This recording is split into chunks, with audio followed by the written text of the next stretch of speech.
Ko Jun-ai, the main character of the manhwa, is 25 years old and has an accident with her admission to Cyber University on the line. Ko Jun-ai thought her life would change after entering university. She was happy about her admission. Ko Jun-ai wanted to celebrate her admission, but an accident happened. When she opens her eyes, the maids call her Annie and say they are glad she opened her eyes. She found herself in the body of 12-year-old Annie, who would later play her role in the novel The Spirit King's Counterpart, where she ended up. The action takes place in the Trison estate in the north of the Cartinian Empire.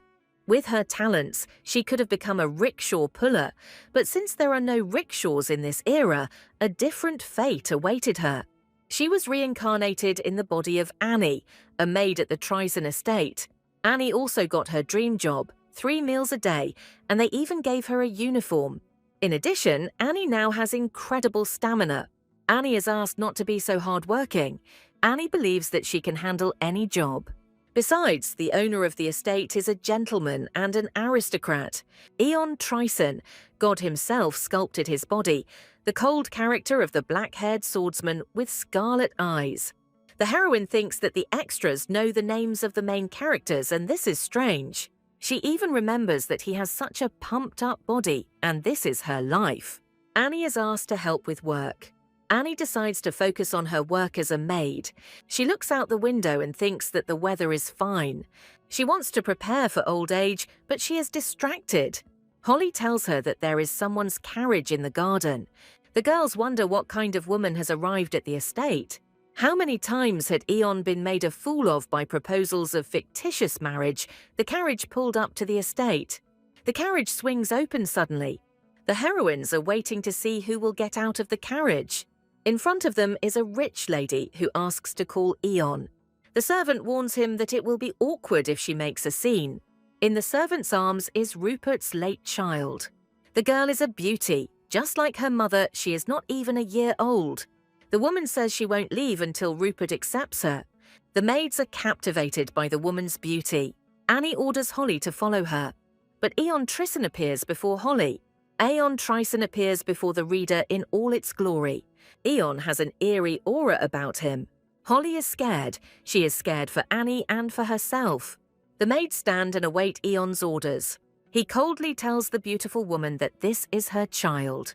Aeon, at 20 years old, is twice divorced and has 2 sons on his hands. In Annie's opinion, he is a real womanizer. He mockingly tells the woman that he doesn't believe her. She claims that she was only with Aeon. Aeon coldly tells her that for deceiving her, she will lose her head.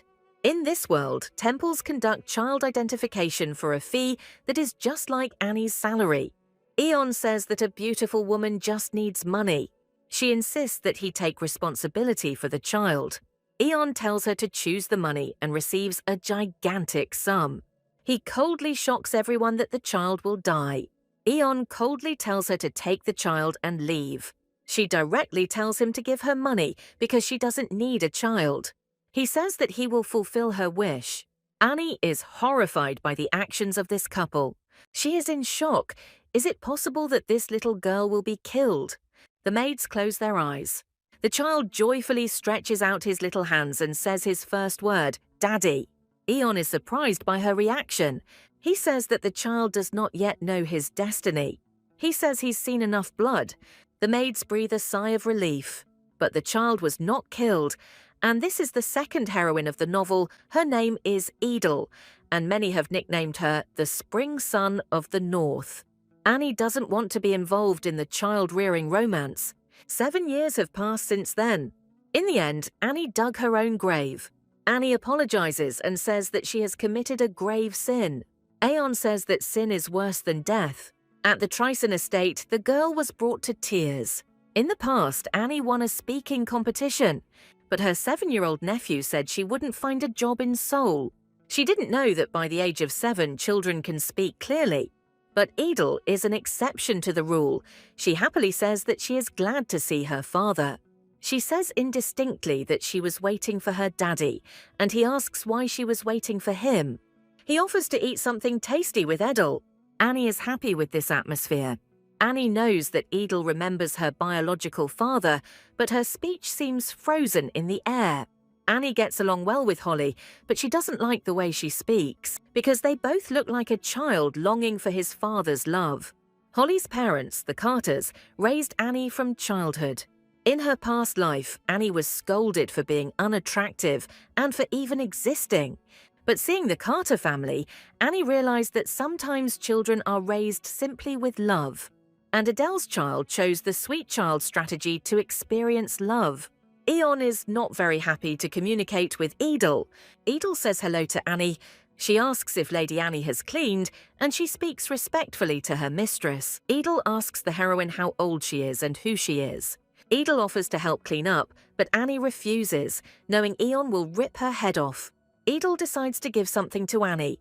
She happily shares with her Bavarian chocolate, which is difficult to taste. Annie tells Edel that she is very grateful to her. She asks if Annie hates Edel. Annie doesn't understand how such a fairy could be born from Eon. Annie believes her mother's genes came into play. Edel is upset that Annie doesn't like everything, and she remains silent. Edel asks if that's not the case. Annie asks her not to try to make her love her. Annie asks Edel not to be like that. She asks that she should not be the way she was loved. Annie tries to get out of it, but nothing works. All of Annie's attempts to get out of this turn out to be ridiculous. Annie eventually says that she shouldn't have been so stupid.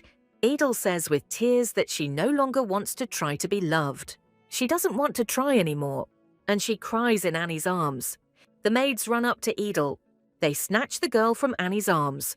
Annie is urgently called to Eon. The maids whisper behind Annie's back. For the first time, Annie is called into Eon's office. She wonders what Annie's chances of survival are. Eon sternly asks the heroine if she really brought the girl to tears. Annie asks to be pardoned.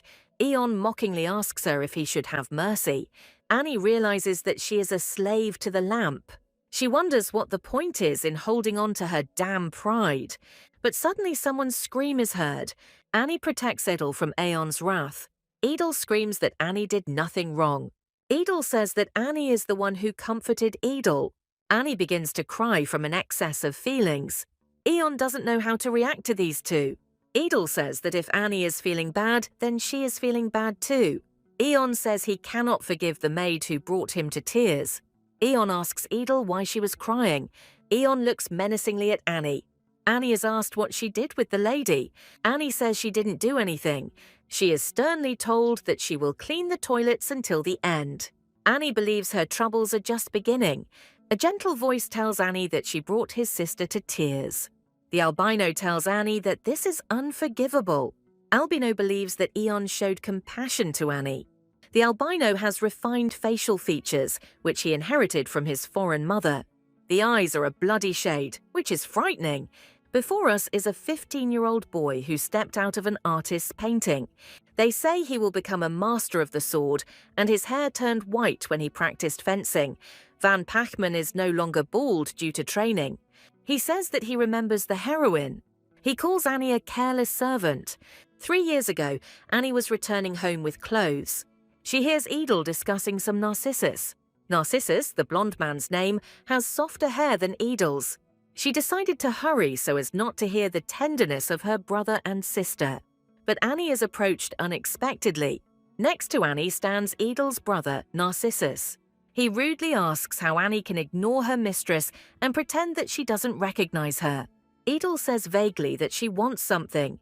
Annie was irritated by everything that day, her underwear and her clothes. She was forced to apologize to Narcissus. But he throws her laundry basket aside. Annie's laundry basket is knocked over. He asks if she is behaving clearly. Annie is shocked by what happened to the fresh laundry. She quickly assembles it, and Edel wants to help. Annie apologizes and leaves. Narcissus says they will have to go back through the forest. Annie hates Narcissus. She believes that Narcissus was unable to remember her name. Annie apologizes to Narcissus. He asks what she is apologizing for. Annie says she didn't mean to not answer him. He says that it is good for her to listen to what her master says. Annie says she will remember her master's words. Narcissus says that when his sister chases him, it is exciting. But when someone else is chasing him, it's not interesting. He calls Annie a trapped rat. He says Annie shouldn't have caught his eye. Annie realizes that Narcissus wanted to look at her. Annie says that if Narcissus looks at her again, she will faint. 3 years ago, while she was doing laundry, she met Kyle. Kyle then asked why she was crying. After that, she and Kyle began dating and sharing deepest secrets. Annie says that if Narcissus touches her again, it will be scary. She tells Kyle that it was a warning to her. Kyle tells her he just wanted to show sympathy. Kyle says that if she runs away, it would be disrespectful. Annie says that Narcissus wants to show his power and dominance over her. She asks Kyle to light a candle if she suddenly disappears. She says she can disappear because of Narcissus.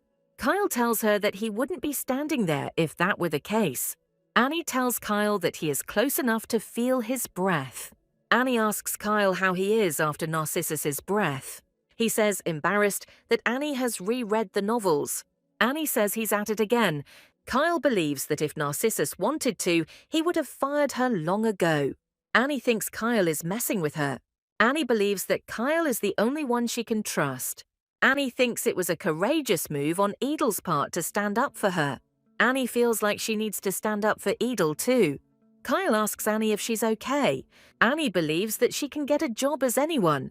She asks Kyle to write a good recommendation for her, and he says that Annie is worrying for nothing. She says she had spoken highly of the house before she was called. Kyle asks Annie not to leave. Annie is shocked by his words. She asks him not to stick to her like a hero in a secondary drama. Kyle asks in surprise what she just said. But Kyle is just like a drama star. Annie asks him not to smile at just anyone. She is shocked that he has armor under his clothes. Annie asks when he should get a promotion. She believes that Kyle should create his own future. He asks if she is 20. He says it's not time to knight him yet. She believes that he will be accepted by the most powerful order of the North, which protects the world, like the brothers of the Night's Watch from the Walkers. She tells Kyle that it's time for him to ask for it. She says that Kyle needs to build his own future. But suddenly she starts screaming. A knight appears from behind and apologizes for frightening her. He says the commander is looking for Kyle. He says that he will see Annie again. Kyle says goodbye to Annie. Annie believes that she doesn't have to worry about her future. She stretches, looking at the scenery. But then the girl's mood worsens. She looks at the broken window. The maids say that this is the work of the second master. The housekeeper asks them to leave. Holly wants to gossip with the heroine, but she is overloaded with work. Holly goes to work. Our heroine collects the fragments. She learns that Leonie Tryson, the owner of the Tryson family's violent temper, did it. He took after his hysterical mother. Annie remembers Leonie acting like a mother, whom Eon is glad he divorced. Annie remembers Trisen's mother. Leonie is not in the mood. He is fencing with Narcissus. He attacks Narcissus with fury. He avoids him and says that he only talks and does nothing. Narcissus asks how much he has to beat Leonie for him to understand this. Edel intervenes in their fight. Leonie tries to justify herself, but Edel is determined. Eon comes up and tells them not to put Edel in danger. Eon strictly forbids them to come close to each other. Annie thinks that Edel does nothing but reconcile the brothers. In her opinion, Edel is watching her every move. Annie thinks it's because of the comment she made to Edel.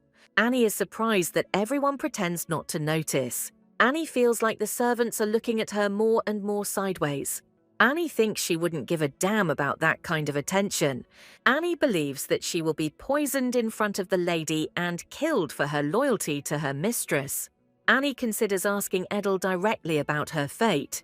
She says outright that she knows that the main character in the coming-of-age novel is Edel. She asks what Edel remembers about her.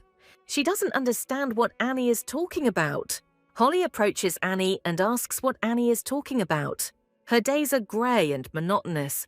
The maids believe that everything will change soon. The heroine believes that she will make every effort to ensure that everything goes well in the novel.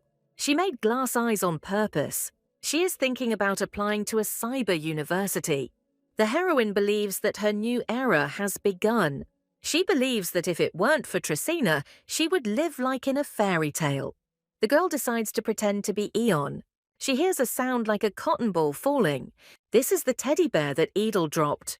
The heroine slowly raises her eyes. The heroine slowly raises her eyes. Edel looks at her stunned. Edel suddenly says normally that her new era has begun. Annie is in shock. Edel confidently asks Annie if she does too. Edel repeats that she does too. Annie doesn't know what to say. The main character of the novel, The Spirit King's Consort, Serafin, lived with her beloved mother, Lieta, without knowing her father. She ends up in an orphanage after her mother's death and is taken in by Eon because she resembled the woman he loved. Their family was not warm, but Serafin continued to reach out to her. Over time, the whole family became imbued with it, except for one person. Delia, a classic villain, was doing mischief to Serafin. But in the end, Delia was executed, and Serafin took everything from her. Annie is shocked. Aridel is Delia reborn. Edel grimly confirms the words spoken. In her past life, Edel died while taking the civil service exam. Edel says she knows his name when her mother named him. She says she got her name from her nanny, meaning dandelion. Annie understands why Eon called her a dandelion. He named Edel after the Edelweiss. Annie realizes that Eon has problems with taste. Seraphine's birth mother, Lieta, could not control the magic that flowed through the ether. After the war, Eon was sent south, where he met Lieta and fell in love with her. But Liet left, not wanting to be a burden. She found out about the pregnancy later and raised Serafin, spending her last strength on her. Eon lived under strong hallucinations and alcohol. Later, he met Delia's mother, who looked like Liet. In Annie's opinion, the novel is nonsense. Edel apologizes to Enya. She says she lived like a child and it looks stupid. Annie believes that Edel has lived a long life and has experience. She tries to console Edel, who is depressed. She looks at the cookie and says she's trying to survive. Annie wasn't even mentioned in the novel, and Milady Edel barely remembers the plot of the novel. The first thing she remembers is the adoption of Serafin. Serafin arrived in the winter and became Delia's older sister. The second event is a shared birthday, 5 years before the beginning of the romance. Edel does not remember the main moments in the girl's life. Annie consoles Edel, saying that her destiny has changed. She realizes that she has missed something important. For many, this world is reality.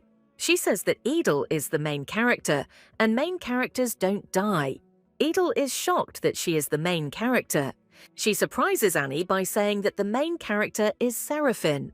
Edel believes that she is a fictional character. Annie thinks she is a stupid fictional character. Annie tries to calm Delia down, but she feels like she's been living like trash. Edel believes she was a factory heroine. Edel is horrified by her fate. Annie reassures her that everyone is a hero in life. Edel shouts that she wanted to be a civil servant and earn a decent living. Annie believes that she wanted to live at someone else's expense. She tells Edel that she has an easy life, but Edel believes that this is the definition of a villain's life. Annie tries to cheer up Edel. She asks Edel if she spoke to God, and she remains silent. Edel doesn't understand what's wrong with Enya and what she's saying. Edel wants to be a cute doll who will get married one day. Edel believes that the only way is marriage. Annie now realizes that Edel is going to cry. She tries to calm the heroine, saying that it is enough for them to survive. Annie says the main thing for Edel is to calm down. Edel asks how she can escape. Annie tells her that it is not necessary to cut off all ties. She offers Edel to start her life anew. She offers to marry her and take the Trisen's money. Annie suggests that Edel run away. Edel says she's shocked that she wants to change her life. Annie invites her to live a life that is not a villain. Edel doesn't like marriages. Edel is supported, saying that she is the main character. Annie tries to support Edel. Edel says thank you to Annie. The cup of tea is overturned. Edel asks the heroine what her name is in Korean. There he states his name. The girl introduces herself to her as Pa Miri. She meets the main character, and then they hug. Their meetings eventually turned into sugar rushes and complaining sessions. Annie complains to Adele about her brother, Narcissus. Edel agrees that Narcissus is quite a character. Annie asks her if she remembers Narcissus's behavior 3 years ago. Annie complained that she was a sewer rat for Narcissus.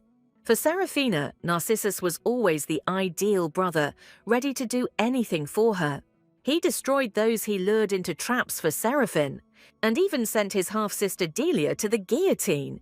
Narcissus had no trace of regret. Edel agrees that he is a real psycho, but suddenly Narcissus appears in front of them. Edel tries to get out of trouble with Narcissus. Narcissus says that he did not hear cheerful voices and he did not hear cheerful voices. Narcissus apologizes for scaring Edel. Annie tries to maintain politeness. She tries to be polite to Narcissus, but he remains silent. He asks if the girls would like to explain everything to him. He says he's never heard the word psycho. Edel says it's a code word, and Annie says it's a person with an unstable psyche. Narcissus says he didn't know they thought that about him. Edel twists and turns in front of Nargis by calling him cute. Nargis says he'll take Annie for a minute. Annie is horrified that he wants to entrust Nargis to her. Narcissus says that he and Annie were playing. Annie becomes afraid in front of Narcissus. Edel tries to be polite to Annie. Narcissus asks since when he became close to Edel. The girl says that she didn't notice it herself. Narcissus asks what happened. Annie believes that he will let her go soon. Edel wants to support Annie. Annie wonders why the mistress needs her. But Narcissus is approaching Annie. Annie says she doesn't interfere in their family. He tells her to look up. He asks Annie if she is uncomfortable. But when she looks up, a surprise awaits her. His appearance is simply dazzling. He asks what she knows, why the girl communicates with Edel. He asks her to tell him anything. The girl decides to tell all the accumulated grievances. But the young man looks at her sternly and unwaveringly. Then Annie quickly apologizes. Narcissus is shocked that she allowed herself to go too far. He tells the girl that this is a good answer. He picks up the teapot from the table. Tea slowly pours from the teapot. He tells a frightened Annie that the days are long in summer. Tea spills through the cup. The carpet under the tea was completely wet. Narcissus mockingly asks what they should do now. She understands that the carpets are replaced during general cleaning, and Narcissus deliberately spilled the tea.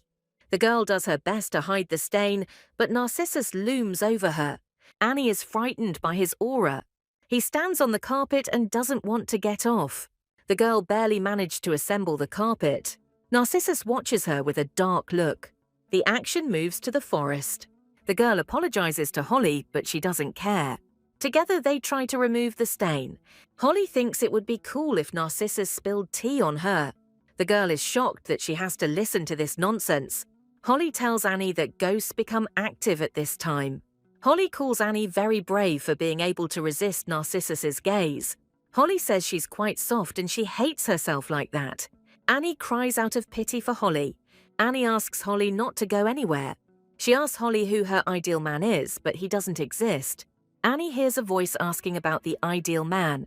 Enter Kyle, a willing man for Holly and Annie. Holly says it would be better if it was a different guy. But he has strong arms and legs, a long neck, all the makings of a knight and an ideal man. Holly asks him to eat well so that he grows. Annie doesn't think she could have done it if it weren't for Kyle. Holly asks why he's scolding Annie. Kyle apologizes to Annie. Annie is crying and her friends decide to support her. She ran away from Narcissus holding the carpet. She was met by the housekeeper, who asked what was wrong with Annie. She tries to talk about what happened. The housekeeper asks if he spilled the tea in front of her. She reassures Annie that she will buy a new carpet and asks her to leave. Even Inez, the housekeeper's name, knows about Narcissus's abnormal tendencies and asks her to be careful. Annie believes that her psychopathic brother Edel has noticed her. Kyle tells her that if Narcissus didn't like her, he wouldn't have kept her around. Katzel asks Annie if it's hard for her to talk to him. She suddenly asks when summer ends. She understands that there is still a month and a half left. Kyle tells her that they need to hurry. Holly says the faster they get it done, the faster they can enjoy the sweets. Annie sleeps next to Holly, or rather, tries to sleep. She wonders if she can last another month. Edel's words about her brother flash through her head. The morning roll call begins at 7. Oliver, a newcomer who is being discussed by the maids, comes to them. Annie thinks about Ines, the maid who became a legend among maids. She tries to wake Holly and says that the shifts will be redistributed soon. The backyard of the main building is Holly's territory. She is horrified by Ines' decision. She asks not to go there, as according to rumors, a ghost lives there.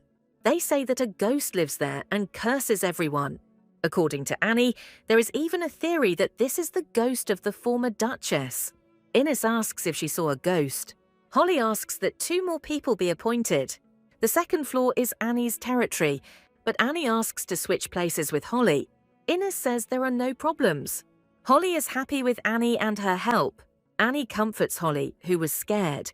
Annie believes that no one has ever died from a ghost's curse. Holly is sitting on the floor. Eon distracts her from her thoughts. He quietly crept up and asked the girl how long she had been working here. He asks the girl about her progress. She says Carter raised her as his own daughter.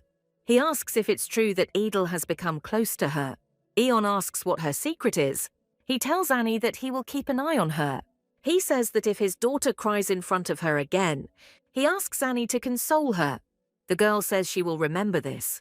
Annie thinks that Narcissus will grow up like that too, but suddenly Leonie appears in front of her. He asks why she got up. She was on her knees. Leonie pushes her and the girl asks him to be careful. Leonie asks her what's wrong with her leg. Annie wonders what's going on with the men in this house. Leonie has rough hands but sweet features. But Annie clutches her stomach. Leonie asks her what hurts. She understands that he is crippling her and follows the order to roll up her sleeve. She thinks this is already absurd, but the guy says that if she had a wound, she should have said so. He says that the girl irritates him. He gives her some ointment to apply to the wound. The girl is shocked by his kindness. It's a medieval method, but it deserves some credit. When she thanks him, he shouts that it is not necessary. Leonie asks if Edel spends time with her every day. Annie says probably in a day. Leonie decides that she can pass something on to Edel. Leonie asks to stay away from her sister, and then he abruptly asks the heroine if she likes tea. He says that if she doesn't hand it over to the heroine, she's done for. He says that if she doesn't hand it over to the heroine, she's done for. Annie thinks that if someone slams the door, she's done for. Narcissus never called her. Annie believes that by running away, she violated orders. Annie looks out the gloomy window. She walks through a dark place and doesn't understand why Holly is afraid of this place. Annie doesn't understand what kind of evil spirit could live here. She looks at the extinguished candles and wonders what kind of rat could live here. She recalls the legend of the Pied Piper of Hamelin. She wonders why Holly was acting like that. The girl is wondering whether to put a lantern here to scare away the rats. She believes that if she were a magician, everything would be fine. She puts out another lantern. She remembers that one of the guys used magic. The novel had 3 candidates for the main characters, one of them a smiling crown prince, dark as a horse. The second candidate is the Duke's son, a friend of the crown prince and a loyal vassal.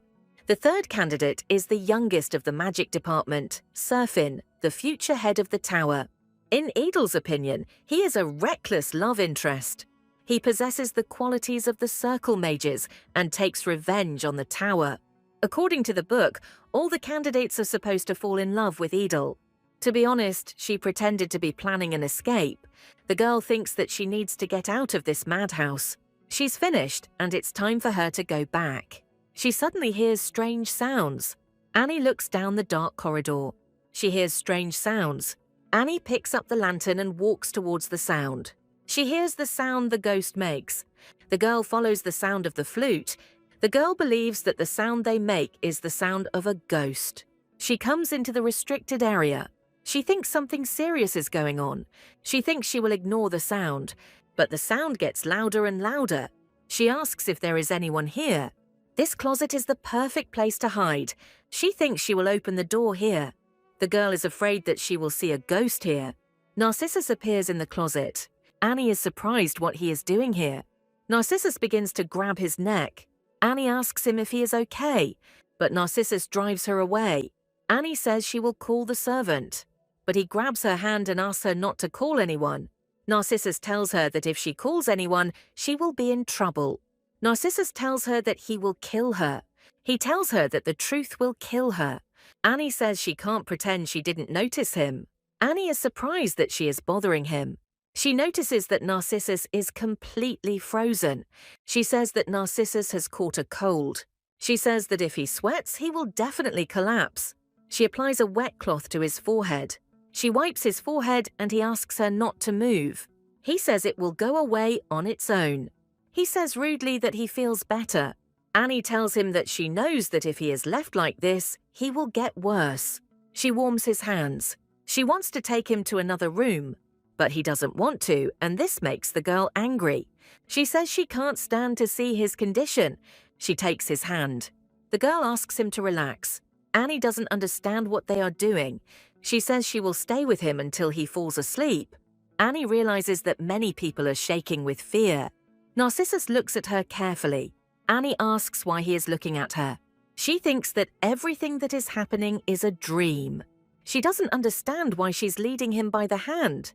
She realizes that they have taken a roundabout route, but they didn't meet a single soul on the road.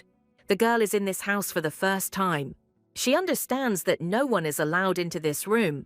She decides to start with the unmade bed. She asks him to remove her hand. She tells the young man that she needs to make the bed. He says that it has already been fixed. The girl says she will bring a wet towel, but Narcissus asks to stay with him. He orders her not to run away. The girl asks if she can sit on the chair. An awkward silence hangs between them. The girl realizes that she wanted to run away. The young man says that he cannot sleep. The girl justifies herself by saying that she is not giving him orders. She says she will take responsibility. The young man suddenly falls silent. He shocks the girl by asking her if she was afraid of him. He asks her if she was afraid of him. The girl says yes. She tried to avoid the young man in every possible way. He says he didn't want her to be afraid of him. The girl asks him why he is acting like a psycho. It would be strange if she weren't afraid. In fact, the girl is horrified. The young man says that she contradicts herself by saying that he should do as he pleases. The girl thinks that this is because he was raised poorly. To serve the nobility, one must master etiquette and other skills. The girl believes that she has no chance of getting a promotion. The young man asks what exactly is difficult for her.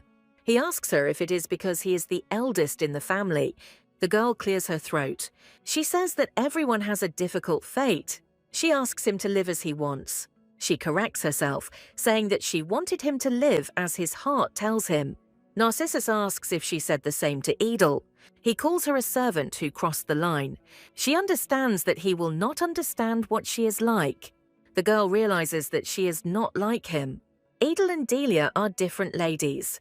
She tells Narcissus that he and Edel are related. He says what nonsense she is talking about. Annie realizes that she tried in vain to console him.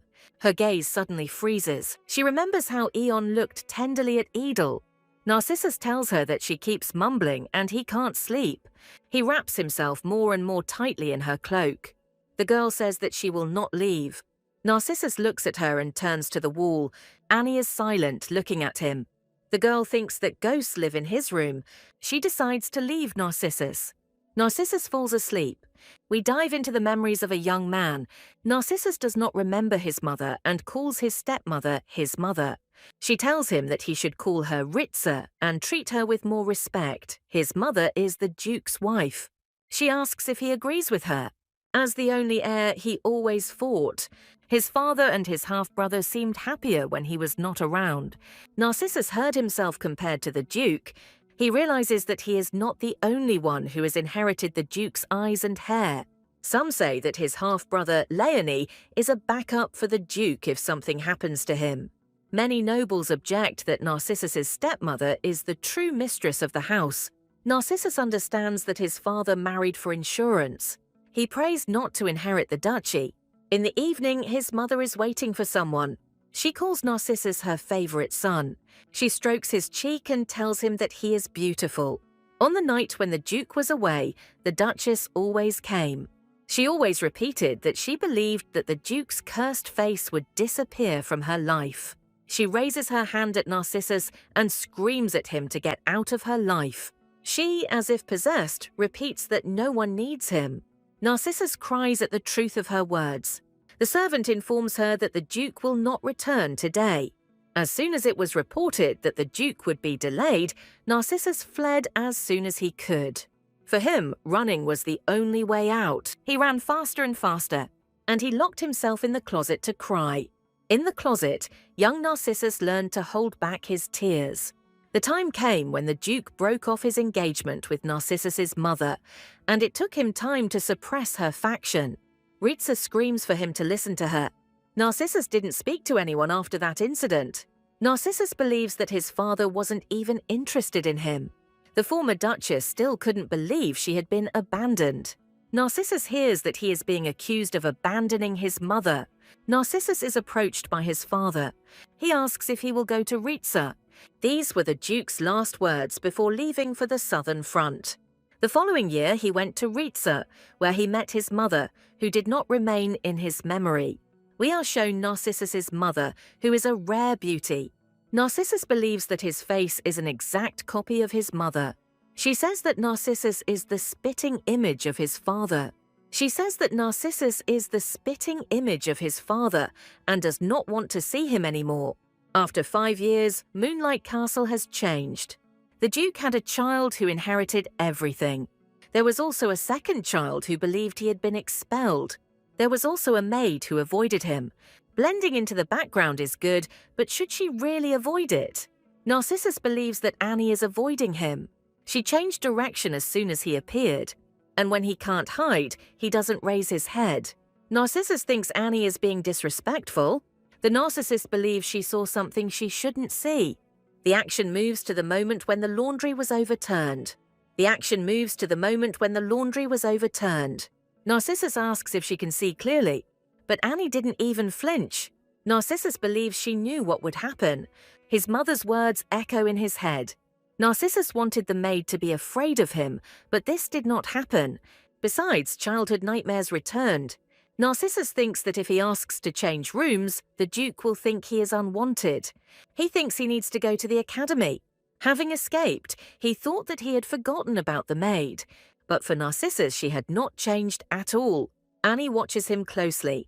Narcissus fell in love with Annie. At that moment, Narcissus remembers something. He remembers the fish he saw in the greenhouse. Narcissus compares himself to a fish and the palace to a lake. When he blocked her path, the fish swam in the other direction. So that day he let her escape. Narcissus looks at the fish. The fish couldn't escape, it was Narcissus. He hates that the fish looks like him and Annie. Annie says everything is fine. She turns and looks at Narcissus. They walk down the corridor to Narcissus's room. Narcissus believes that he suffers from night blindness. He holds the girl's hand and thinks that she is warm. Even the bedroom seemed different to him now. The pain that tormented Narcissus went away. And Annie told him something strange. The action takes place in Narcissus's cold room. She asks if Narcissus is sleeping. Narcissus sleeps and does not respond. The girl asks more insistently, and Narcissus pretends to be asleep. The girl almost whispers to him. She calls him a psychopath. Narcissus hears the girl tell him that he will get sick. She thinks she is bothering the young master. She says that he needs to become a worthy ruler. The young man decides to check her past. But then the girl is afraid that he will become a psychopath. She asks the young master not to get sick, and the girl leaves his chambers. The young man gets out of bed. For the next 2 weeks he left his chambers, and he walked along the dark corridors of the castle. Narcissus felt the familiar presence of the maid. He covers himself with his coat. Narcissus inhales the scent of the maid. Someone calls out to Annie. It turns out to be Cynthia, who works on the first floor. Annie says she's not busy. She asks to clean 2 bathrooms in the east wing. The girl says she wants to clean the young master's bathtub, which astonishes Annie. Annie calmly says that she will clean the room. Cynthia tells her that she will tell Innes that Annie has no time for tea. The maids leave, leaving Annie. Annie feels tired. The action moves to the bathroom. Annie calmly cleans the room. Annie hears that someone has arrived and hurriedly cleans the room. Annie turns to the bathtub. Narcissus asks her what she has been doing while avoiding Edel. But Narcissus doesn't look scary anymore. Narcissus looks healthy and full of energy. He tells Annie that Edel is upset. Annie asks if it's bad to not do your job. Narcissus asks her if she is trying to justify herself. She is shocked to learn that Narcissus has no servants. She says she didn't refuse to help him. Narcissus sits down and asks her if she refused. Narcissus looks at her carefully. Annie tells everything that happened to her to Narcissus, but he gently touches her cheek. He asks what the maid's name is. He gently straightens her hair. He says that jealousy is not the feeling she should have. Narcissus asks to tell him the name of the guilty servant. The girl names the maid, but Edel runs into the room. Edel stands up for Annie and asks him not to hit Annie. Narcissus turns to her. Narcissus reassures her by saying that he did not hit Annie. Narcissus says he needs to talk to Annie and asks Edel to leave him. Edel tries to talk to Narcissus, but Narcissus refuses Edel. Edel is upset. Annie is shocked that he refuses Edel. Edel asks him to promise to talk to her. Edel leaves upset. Annie says she was so hoping that Edel would save her. Narcissus slowly takes off his gloves. Annie watches Narcissus's actions. Narcissus asks her not to be afraid. The action in the bathroom continues. Annie tries to understand what is happening. She realizes he just splashed water on her. Narcissus smiles sweetly at her. The girl is shocked that he really likes her. Annie is shocked that he is doing this for Edel. And then Narcissus says that this is the last time he does this. The girl says she doesn't understand what it means. She is left alone. She decides that she needs to go back to work. While she is working, Cynthia comes in. She says that Annie can rest. Cynthia roughly snatches the sponge from her hands and tells her that she can rest. Cynthia is devastated, and Annie realizes that she didn't say her name, but he saw through it. She is ordered to get out. The girl leaves, leaving her alone. She plops down on the bed. She thinks that Narcissus has no sense of propriety. She tries to figure out the plans of her psychopathic brother Edel. She makes a firm decision. She understands what she will leave behind. The girl believes that she will be bullied because of Cynthia. Holly asks her if Cynthia was bothering the girl. Holly is indignant about Cynthia's behavior. Annie asks how she knows about Cynthia, and she says that the young master's servant told her. Annie asks what she should do, and Holly tells her that the maids are on her side. Annie doubts Holly's words. The maids in the main hall interact more closely with Holly than with her. If Holly quit, Annie would have no allies left. Holly feeds the girl something sweet. Holly asks if the girl is feeling better. Edel tells her that she is safe. Annie asks Edel if everything is okay. Annie asks to become a swordmaster and teach her the necessary skills. Annie says that swordmasters are the strongest in the world. She says that Edel is also a swordmaster and has a great future ahead of her. Edel says she has no intention of becoming a swordmaster. Eon is the strongest swordsman. Annie believes that Edel will survive in this world. Eon informs her that she is now Edel's maid. Annie says she is a low-ranking maid. Edel played a dirty trick on her, but she smiles. Eon asks in a scary voice if she doesn't want to. Annie feels she can't serve Edel. Eon asks Edel if she needs a capable maid. Eon tells Annie that his daughter chose her. Annie is puzzled as to how she got promoted from a secondary position. Until now there was a nanny before her, and now she. The only one from the house, and even chosen by Edel. And now our heroine can't escape. She informs Eon that Master Esteban has arrived. The girl thinks that he came from a noble family. The young man asks if he was invited. Eon calls the knight's name. It is Kyle. The girl is shocked that he was released from the battalion captain. He is ordered to take care of Edel. Kyle doesn't object and obeys the order. Annie is shocked by Kyle's behavior. She is shocked that he was a knight, a subordinate. Eon tells Edel that he will return soon. Eon tells Edel that he is being summoned by an emperor who cannot be trusted. Annie is shocked when Edel says that if you trust the emperor, he is a corpse. Annie understands that all the problems are because of the emperor. She believes that as long as Eon is around, the atmosphere of fun will always be there. But then Edel runs away. Eon says he didn't mean to offend her. Kyle tries to justify himself to Annie. Kyle asks if Annie is upset. Annie doesn't know whether to forgive Kyle. She asks if Sir Knight addressed her. She says he has no need to apologize. She says that a commoner has nothing to know. Kyle asks how he can make amends. Annie tells him not to dare hit her in the face. She blushes at her behavior. Kyle remains silent with his hand over his lips. Edel runs up to them. Annie ignores Kyle. Edel says they have something to tell. She wants to tell that Annie is Edel's maid. The maids ask if they have returned from their walk. Edel tells everyone the news about Annie. Annie is now welcomed as the head maid. Edel asks Cynthia to say hello to the head maid. Cynthia doesn't know what to say. Edel happily tells everyone the news about Annie. The maids are shocked by Annie's promotion. Annie thinks Edel is bullying her. Edel says she showed how precious Annie is. Annie is shocked by the lady's sweetness. She says she didn't understand Edel's intentions. Kyle approaches. Edel turns to Kyle. Edel orders Kyle to move to the back of the hall. Kyle says he will wait for her. Kyle moves away from the heroines. Edel says she didn't expect Kyle to become her bodyguard. Edel reveals that Kyle is a master swordsman. Annie was terrified that she trembled in front of the swordmaster. Annie says, upset, that she spent time with Kyle without knowing about him. Edel says the girl probably hasn't heard the rumors about Kyle. Edel calls Kyle a heartless knight of Tricin. The emotionless blue-eyed knight, that's what Kyle is called. Annie is shocked by Kyle's description. Edel says the description is just like in the novel.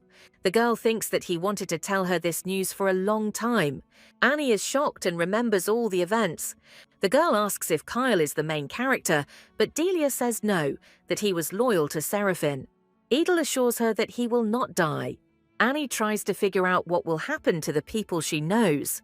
She wonders if ordinary people can survive in this world. Edel offers her cookies. Annie says thank you politely. Holly is happy for her friend. Holly hugs Annie and says they need to celebrate. She says Annie has no need to apologize. Holly says she can handle it if Annie isn't around. Annie says she is Holly's only sister. Holly says Annie can never be replaced. They are lying on the bed together. Annie asks if Holly knew that Kyle was a swordmaster, and she is thrilled to hear it. Annie is angry that Holly knew and kept quiet.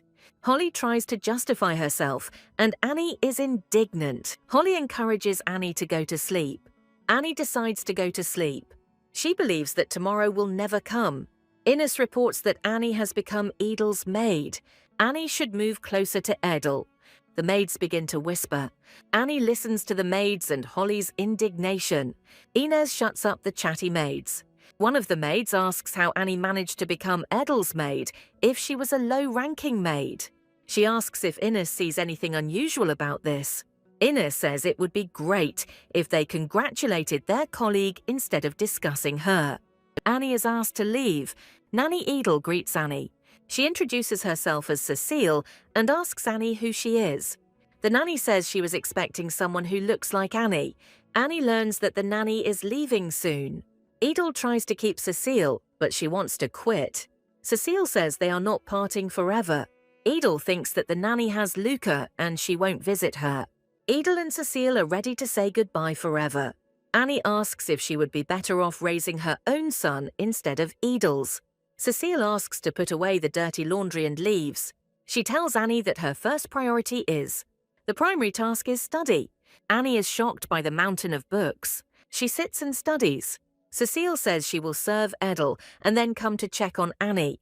Annie is upset that she has to study. Annie believes that she must live up to the expectations placed on her. Annie believes that she will study until she runs away from here. Cynthia arrives and Annie says that Cecile has gone out. Cynthia asks if she's going to sit here like this. Annie asks if Cecile should help her. Cynthia says that she must perform the duties of a maid. Annie asks if she'll pick up the trash, and Cynthia says she'll handle it herself. She says that Annie can take the laundry herself. Annie decides to take the laundry herself. She washes clothes in the lake. She wanted to take the laundry, but the door was closed. She says she would like to at least take a massage chair. Suddenly, a pleasant male voice calls Annie's name. Kyle appears before us with a half-naked body. He asks why she is here. There is a pause between them. Kyle asks if she's sick. Kyle tells her that she doesn't look very well. Annie thinks his body is a breathtaking sight. Kyle hands her the laundry basket, and Annie looks confused. Kyle is shocked that she knows he is a swordmaster. Annie is angry with Kyle. She then rubs her bruised hand. Kyle wants to ask her something. He asks Annie if she does her own laundry. He asks if the maids are bullying her. Kyle asks why she can't talk about it. Annie says she will do everything herself. Annie asks why Kyle washed himself here.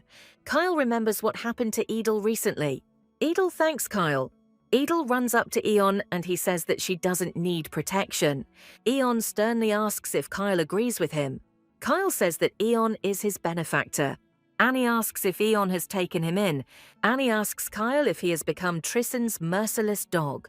She keeps calling him by his nickname, which Kyle doesn't like. Annie calls him the emotionless, blue-eyed demon.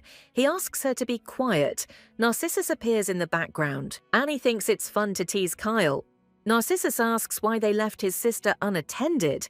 Annie and Kyle are shocked that Narcissus has arrived. Annie is afraid of Narcissus. She's too scared. Kyle asks Eon what he is doing here. Narcissus asks if the laundry was part of the plan too. Annie needs to explain herself. Narcissus orders Annie to follow him. Annie is scared and Kyle leaves her. Annie is horrified that Kyle is leaving her alone with Narcissus. Narcissus asks Annie if she knew Kyle before. He says she was quite friendly. He says that if she is uncomfortable, she does not have to answer. Annie looks at the cakes and wonders what kind of tactics Narcissus has chosen. Narcissus says he will drink the tea first if she doesn't believe him. He puts tea in front of her. Narcissus says it's written all over her face. Annie says she will drink tea. Narcissus asks since when she knows him. Narcissus asks if she knows Kyle. Annie wonders why he's interested in Kyle. Annie decides to get revenge on Kyle for not telling him the truth. Narcissus asks Annie why she lies. Annie says she didn't lie. She says they just met by chance. Annie wonders if Narcissus can read minds. Narcissus asks if she is offended. Annie wonders if she resents him. Annie remembers that she didn't suffer like that in her second life. Narcissus asks her not to avoid him. He says she's good at it. He tells Annie that he will make it up to her. He asks if she wants a raise. Annie wonders what else. She wants to ask for gold bars or a check. Annie thinks that asking for land would be too much. She thinks there is a meeting soon. Narcissus asks her to be careful. Annie wonders why this psycho is worried about her. Narcissus says that this is her first meeting and he is worried about her. Narcissus asks what she doesn't understand. Annie asks if there will be any power struggle, and Narcissus wearily replies if she knows who Edel is. Edel is the only Duchess of Tristan and Lady Annie. Annie believes that dangers and palace intrigues await her, and everything will fall on Annie. Annie is wondering what to do. Narcissus gives her advice to never leave Enya's side. Edel is taught how to behave in the palace. Narcissus reassures Annie that he is always there. Annie is shocked by Narcissus. Annie realizes that she can trust him, and he has changed. She says that if he leaves her, they will change a lot. Narcissus asks to listen to her carefully. He says that if someone gives an order, then complete obedience is expected from her. He says that if she is asked to bring something, then let her bring it. He says refusal can be dangerous. He tells her to come straight to him. He asks if she can do it. He says he won't always be able to be there, but within his sight he will keep an eye on her. Annie remembers everything Narcissus said. She understands that, if possible, she will have to report everything to Narcissus. She says she will do her best. Narcissus is completely shocked by her enthusiasm. Annie says she wasn't trying to flirt with him. He says her flirting was funny. Annie doesn't understand why he's looking at her like that. Narcissus is confused. Narcissus is very confused. Annie asks if he is angry with her. Narcissus asks her to leave. He gets up and leaves. Narcissus tells her that he will give her a reward after completing the task. Annie thinks this is moral compensation. Narcissus asks what her problems are. Annie is scared by his gaze. Holly says hello to Edel. Annie feels that the maids are a gift from Narcissus to his sister. Lindsay is a quiet and hard-working maid. Raina doesn't like Annie but works very well. And Holly, thanks to whom there are no conflicts with the maids. Annie asks how to train her cheeks, and Holly tells her not to hurt herself. Annie is afraid that she will only be slapped. She understands that the meeting is coming soon. We are shown Narcissus's stepmother. She arrives at the banquet accompanied by her maids of honor. Many agree with her. Annie realizes that Narcissus's stepmother has charisma that rivals many men. The butler asks if the master has permitted the visit. She says, how dare the butler talk to her like that? He says that he is not a vassal, but he carries out orders. She asks if his body is failing him. She asks if he recognizes her, and Annie is shocked. Narcissus's stepmother orders him to move away. She asks if she will be able to see her daughter's face. Edel is horrified by her. Narcissa's stepmother is obsessed with her son, whom she calls a girl, and she is a real villain. Edel says that if we do meet, we shouldn't give them any trump cards. Narcissus's stepmother walks through the castle corridors. She says Edel is simply beautiful. She asks Edel what her name is, and she is scared. She asks about when Edel was born, and Annie realizes that the Duchess is trying to figure out when the Duke's wife became pregnant. Rice pretends to say that Edel felt bad without her mother's love. Edel says she was doing well. Ritz smiles suspiciously. Annie believes in Kyle that everything will be okay. Kyle also feels uneasy around Narcissus's stepmother. Edel is getting worse and worse from the touch of Narcissus's mother. Kyle grabs Narcissus's mother's hand. She laughs cheerfully. She says she is not allowed to communicate with the Duke's daughter.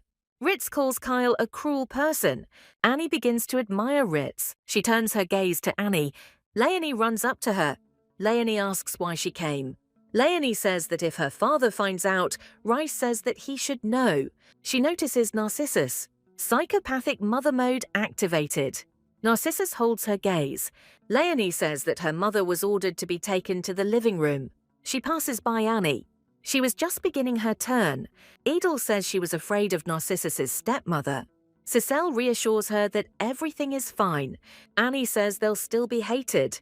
Edel says he might be better off staying away. She says that Ritza Frieda is the one who teamed up with her half-sister in the original novel. Edel reassures Annie that she is her only partner for now. Cecile is glad that Edel trusts Annie. They show us the living room. She asks if they would like to try the cake. Edel agrees. Annie is shocked by Delia's actions in calling the servants and calling Edel earlier. Even Cecile is worried about Edel. Edel is forced to eat everything. Frieda asks if she is full. Kyle doesn't look too happy. Frieda asks if it looks like she's torturing Edel. Annie believes that Edel will play her role perfectly. Frieda must unite with the rejected Delia. Edel believes that the negotiations are a failure since she is in her sister's body, but she decides to take the first step towards negotiations. Enya is in awe of Edel's charm, but the atmosphere says otherwise. Edel says she likes Frieda. She asks what exactly the girl likes. Frieda asks what exactly she likes. Edel tells Frieda that she likes everything about her. Frieda smiles slyly. She says it's cute, but it gives her goosebumps. She shocks Edel with a question. The servants are also scared. Frieda asks what she can do for her. Frieda leans over Edel. Kyle is ready to fight Frieda. Annie feels uneasy around the woman. Raina asks Annie to come to Frieda's quarters after dinner. Annie is horrified. Did she really hear things wrong? Frieda says that Annie is not allowed to express her emotions. Kyle asks if Edel is okay. Frieda says that if Edel feels unwell, she asks to come to her immediately. Annie feels uneasy under Frieda's gaze. Edel thinks that it would be scary to die like this. Cecile asks why Edel agreed to eat if she was ill. She says that she had no choice. Annie thinks that everything should be told to Narcissus. Narcissus is already here. Narcissus asks if she will tell him that he is here. Annie tells Edel that Narcissus is here. Edel feels unwell because of what she ate. Narcissus asks her not to go to Frieda. Narcissus asks if she can take a walk. We are shown the Tryson estate. Annie is afraid that Frieda will kill her. Annie tried to plead constipation, but they still sent her to Frieda. Annie is very scared to go to the villain. Kyle asks where she is going. Annie says she didn't expect anything from Kyle, and he's worried about her. He tells Annie that she doesn't have to go. He says she doesn't have to listen to Frieda. Annie notes that he has a very soft voice and asks to lend her his ears. She says it's part of her job. She asks Kyle not to worry. She asks him to hold out until the end of the shift. Kyle wants to tell her something. Another maid is watching her. She says that Annie should wait here. She feels like the genre has changed to 18+. Annie meekly asks if she was called. Lady Hilston here looks like Yuko from Triplexaholic. He smokes and looks at Annie. Annie feels uneasy around Frida. Frida says she's surprised the maid has become so close to Edel. She studies Annie carefully. Annie is afraid she will have to bow. She tells Annie that she doesn't know anything. She says that Annie often sees Narcissus. Frida meant Narcissus. She believes that Narcissus sees Annie often and that Edel is lucky to have siblings. Annie is scared by Frida's words. She sees that there is a shiny necklace lying in front of her. Annie thinks she should pick it up. She thinks what will happen if she sells such a jewel. They tell her that they will meet soon. Annie is asked to come at the same time. Annie is thrown out. The door slams in front of her. Annie realizes that she is being forced to spy. She didn't know that Frida and Narcissus would be interested in her. Annie thinks it's too late to go to Narcissus. She is afraid that she will attract unnecessary attention. She decides to go to him tomorrow. She's not a master of nighttime forays anyway. Annie understands that Narcissus will figure it out himself through espionage. Annie hears people telling her that she walks slowly. She meets Lord Narcissus. He shuts her mouth. His hair shines in the moonlight. Narcissus asks to be quieter. The girl feels uneasy. Narcissus says he came to see Annie. He says he asked her to come if something happened. Narcissus tells Annie that there is no future in her. He says that Annie owes something from now on. But Annie barely listens to him. He comes closer to her to get her attention. Annie is told she needs more practice.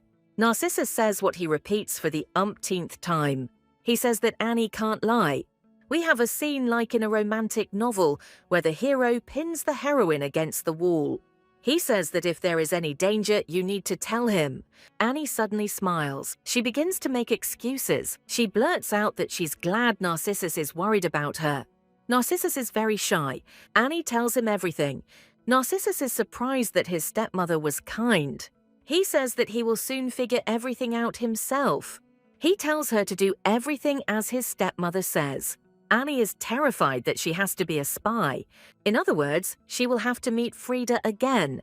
Annie tenses at Narcissus's last words. He innocently asks her if she is angry. She says that it will be difficult for her to lie since she doesn't know how. Narcissus says he never promised to look after her. He says he will discuss the issue of belonging to House Trison later. The girl screams that he is a liar since he told her to trust only him. Silence hangs between them. Narcissus is silent for a long time. He tells Annie that he needs to know when his stepmother takes action. He says that he suspects his stepmother of something terrible. He will make his stepmother doubt Annie's choice. He says he'll send Annie to Frida until he brings her to justice. Narcissus's strange look again. Annie asks if he really should tell her that. Narcissus says she will whine, so he explains everything to her. Annie is shocked by Narcissus. Annie asks him directly what will happen if she is caught spying. Will Narcissus save her? Narcissus says he really wants to dump her. Annie realizes that he is just playing with her. Narcissus tells her that if something happens, she should tell him. Annie says she's afraid to leave because she might be tracked. Annie says that they are now in an awkward situation, that she came to Narcissus at night. The meaning of her words dawns on the narcissist. Annie believes that she will be misunderstood as leaving Narcissus's room. He starts to get jealous of Kyle. He says Kyle already checked to see if she was back. Narcissus asks how close they are. Annie says he is a dear friend to her. Narcissus continues to be jealous. He is very jealous. Annie says that Kyle's main priority is Miss Edel, and he is not a competitor to Narcissa.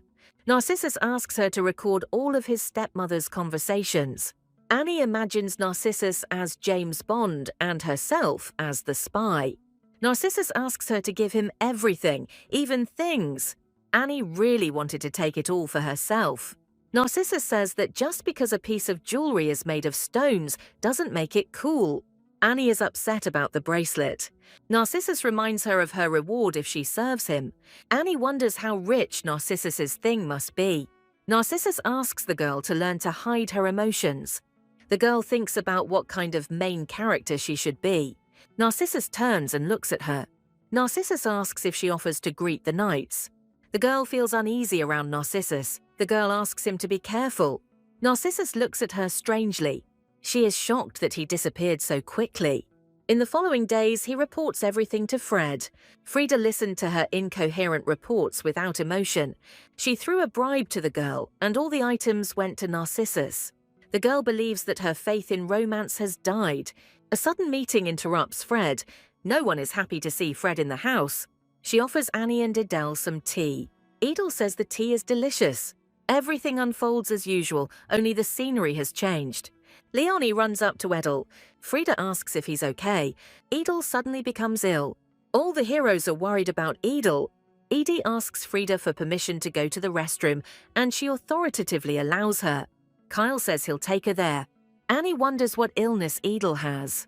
Annie is told that Edel does not need maids to accompany her. Annie looks at Frida. Frida says that the courtier will need a maid. Annie is horrified. Edel is not allowed to go to the toilet in peace. Leonie says she doesn't need a maid, but Frida insists that one of the girls should stay here. Annie encourages Edel. Edel says in a weak voice that she will be back soon. Frida says she's glad she'll be able to talk to Annie alone. Annie says that Edel is attached to her. Frida says that Annie is not as talented as usual. Frida says you know why. Annie says she doesn't understand Frida. Leonie sits down next to him. Frida tells her son to do the same. She invites Leonie to eat some candy too, but she will feed them to Annie. Leonie asks why the maid would do this. Annie thinks so that he doesn't look at her like that. She doesn't want to feed him. Frida is disappointed that Annie doesn't want to scold Leonie. She says she thought Annie had developed a deep connection. Leonie tells Annie how dare she. She asks if she didn't have enough jewelry. Frida says there is nothing to be done and takes the necklace off her neck. She gives an expensive necklace from her neck to Annie. Frida tells Annie that she is greedier than she thought. Leonie is horrified when her stepmother wants to hit Annie. Annie gets slapped. Everyone present was in shock. Kyle is horrified. Annie begs Kyle with her eyes not to come closer. Edel is horrified by Frida's actions. Frida says that Annie is being punished for being too greedy. Edel says it's unforgivable. Annie looks menacingly at Kyle. Kyle wants to intervene. Leonie says that this is not something her mother should punish her for. Edel wants to intervene, but Kyle stops her. Leonie tries to stop her mother, who begins to beat Annie. She says that Annie should be submissive. Suddenly Narcissus's voice is heard. He tells Leonie's mother that if she lays a finger on Annie, her arm will be broken. Narcissus looks sternly at Leonie's mother. She asks how he is doing. She says she hasn't seen Narcissus for a long time. Annie is shocked that she is nostalgic for the times when she tormented Narcissus. Narcissus looks menacingly at Leonie's mother. Narcissus says that if she is Leonie's mother, she should not do whatever she wants. She has no right to do so. He says he's surprised she's holding back. Frida talks about what made Annie cross the line this time. She strokes Annie's red cheek. Narcissus says he warned her he would break her arm. Narcissus says that she doesn't dare even touch Annie. Annie is surprised that Narcissus stands up for her. The narcissist is told that this isn't such a bad idea. Frida suggests that Annie force Narcissus to answer. Leonie asks her mother to stop behaving like this. Frida tells Narcissus to show her something. She demands that Narcissus show how much he has grown. Annie tries to reason with Narcissus. She tells Narcissus that she is fine. Narcissus says he will file a formal complaint about this. He demands that Frida leave the meeting today. The guards decide to take Fred away. She starts laughing hysterically. She says that she will go to the exit herself. And he says goodbye to the heroes with a sadistic smile. Annie and Leonie are uneasy. Annie is lying in Edel's room. Cecile tells her that she will bring her some ice. Edel doesn't say anything to Annie. She tells Annie that it's all her fault. Annie says everything is fine, but Edel is adamant. Edel believes that she could have done something if she had been stronger. Annie tells her that it's not like that at all. She says that she is not a child. Annie decides that next time she will ask for help. But they tell her that this is not possible. Edel says nothing will change if they rely on Narcissus. Edel says she can't rely on them. Edel promises Annie to change. Annie is surprised by her decision. Annie says this is her next step in growth. Edel pushes her and shouts what this idiot is talking about. Annie apologizes hastily. Annie is silent. Of all the tragic stories, Narcissus's childhood was ruined. Leonie's mother abused Narcissus. She remembers how they broke it and thinks it was a terrible way out. Edel asks her to never be like that again. Annie plans to leave in 5 years. Annie believes that she will forgive her. Annie supports Edel, saying that she is strong and she will believe in her. Annie watches Edel with a smile. Edel became emotional, and Annie asked her not to cry. Edel barely calmed down. Edel asks Annie to say that she loves her in Korean. Annie is surprised by her request. Edel hugs Annie. Annie fulfills Edel's request. But Edel is still not happy. Annie calls Edel again, but as she was called in the past. In the end, they both cry. Annie thinks she's become attached to Edel. Holly bursts into the room. Annie apologizes to Edel about Holly. Cecile and Holly were very worried about Annie. Annie was brought some ice for her cheek and some water. Cecile tells Annie to go to sleep. Edel asks to stay with Annie, who is already surprised that it is night. Edel shocks Cecile by saying that it is already night. Annie tries to talk Edel out of changing too much because Cecile is as horrified as Holly that Edel has decided to change. Edel snorts contemptuously. She leaves and wishes everyone good night. Cecile asks Edel not to leave. Annie is puzzled why Edel is so upset. Holly pounces on Annie. Holly tells Annie that she is an idiot and a fool. At least someone said that in the entire manhwa. Holly asks why Annie got involved in the nobles' squabbles. She asks Annie to let her emotions out. Holly asks Annie not to act as if nothing happened. Holly hugs Enya and asks her to take care of herself. Annie says she felt like she was going to explode. Annie is crying. She wants Leonie's mother to be burned at the stake. Eventually, Annie dozed off. She wakes up and looks for Holly, but Narcissus appears in front of her. He presses ice to Annie's cheek. Annie asks what he is doing here. It turns out that Narcissus brought her the medicine at Leonie's request. He holds a handkerchief with medicine to Annie's cheek. Narcissus pauses hesitantly. He asks Annie to move over and asks Annie to come closer to him. There is a pause between them. Narcissus asks Annie not to move. He touches Annie's cheek with a handkerchief. Annie is surprised that a nobleman is wiping the cheek of a simple servant. Narcissus takes an ointment out of his pocket. He applies the medicine to Annie. Narcissus apologizes to Annie. Narcissus has no face and apologizes. Narcissus says that he is late and should have crossed Leonie's mother earlier. He tells Annie that she has always been like this. He tells the girl that she didn't expect anything from him. Narcissus says he won't apologize anymore. Narcissus wishes the girl good night. He leaves and leaves Annie alone. Annie believes that everything that happens is her fault. She thought Narcissus would be careful with her. Annie realizes she has made Narcissus worry. She wonders who she is to Narcissus. Annie looks at the wound in the mirror. Almost everything is healed. But the wound did not completely heal. The girl thinks about how to return the scarf to him. She wonders if Frida has left. Annie comes to visit Kyle. Kyle is worried about Annie. He tells Annie that he made a mistake. Annie asks Kyle not to apologize.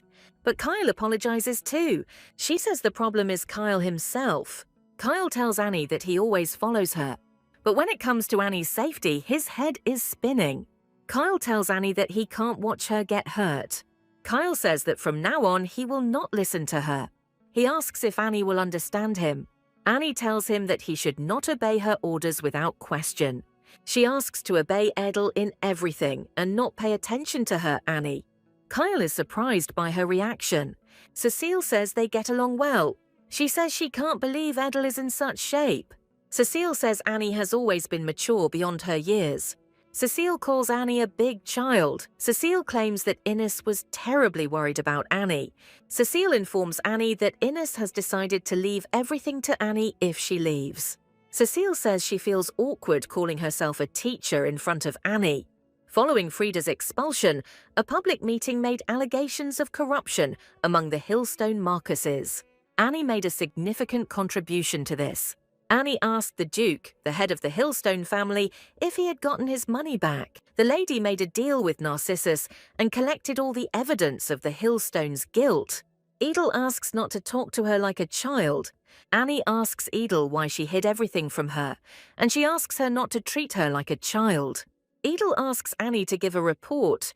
The struggle for power in the Tristan house ended with the victory of Narcissus, who became the chief manager. He and Annie are running errands around the estate. Annie and Narcissus are discussing the cake that Edel ate, and she ate more than she should have. Annie thinks Edel is being cautious after the incident with Frida. Narcissus believes that if a cake is good, it must be sweet. Annie thinks Narcissus has figured her out. Annie decides to ask Edel to open up. Annie reports on all of Edel's affairs. Narcissus says he's glad Innes wasn't hurt. Annie is surprised that Narcissus asks if there is anything else. Annie asks what about her reward. Narcissus places a bag in front of her. Annie reassures Narcissus that she will serve the Tristan faithfully. Narcissus says he can't get away with a simple handout. Narcissus takes out a bag with a lot more money. Narcissus says they have a cemetery for the servants who work their entire lives on the estate. He tells Annie that he has already decided what he will engrave on her tombstone.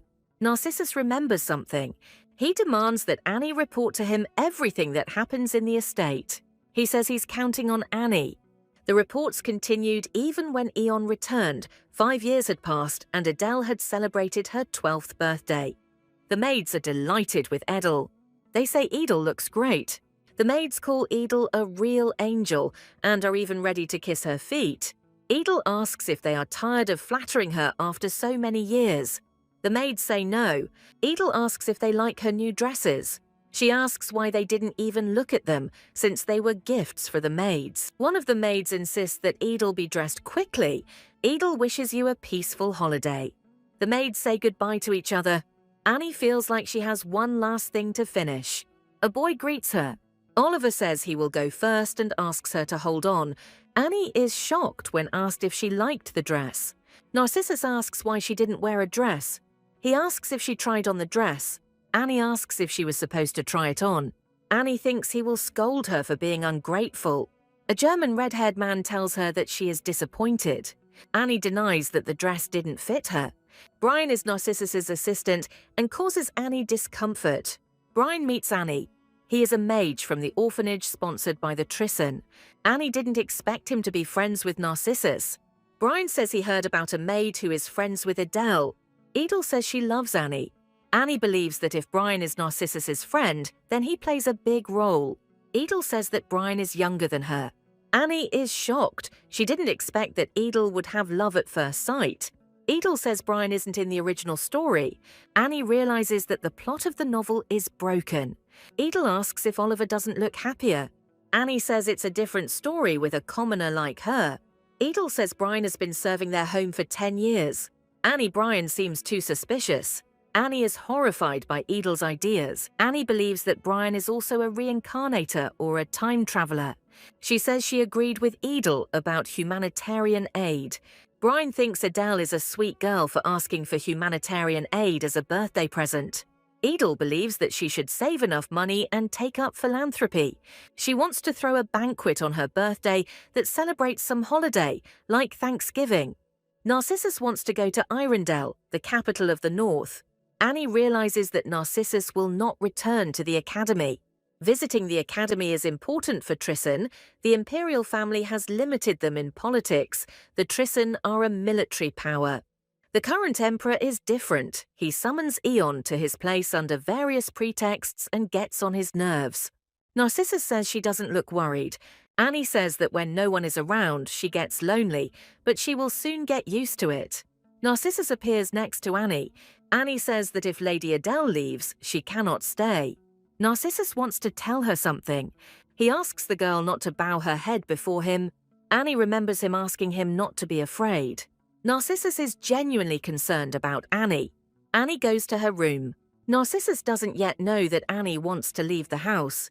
Brian scolds Narcissus for saying he would pick out her dress. Narcissus asks him to keep quiet. Narcissus is surprised that the magician thinks that Annie dislikes him. Brian realizes that Narcissus addressed many of his letters to Annie. Narcissus doesn't understand why Annie didn't answer him. Annie hasn't changed, no matter how many years have passed. Narcissus realized that it was not just about status. Annie continues to act like a fool. Narcissus says she acted differently. He wonders when his attitude towards her began to change. Narcissus has no answer to this question. Narcissus asks if Annie knows he is going away, far, far away. Brian says he doesn't seem to know anything about Annie. Brian asks if she should have shown her emotions. According to Brian, Annie rarely shows her feelings. Brian says that Annie doesn't like him. Brian says she's unlikely to like him. Narcissus asks why she is in high spirits.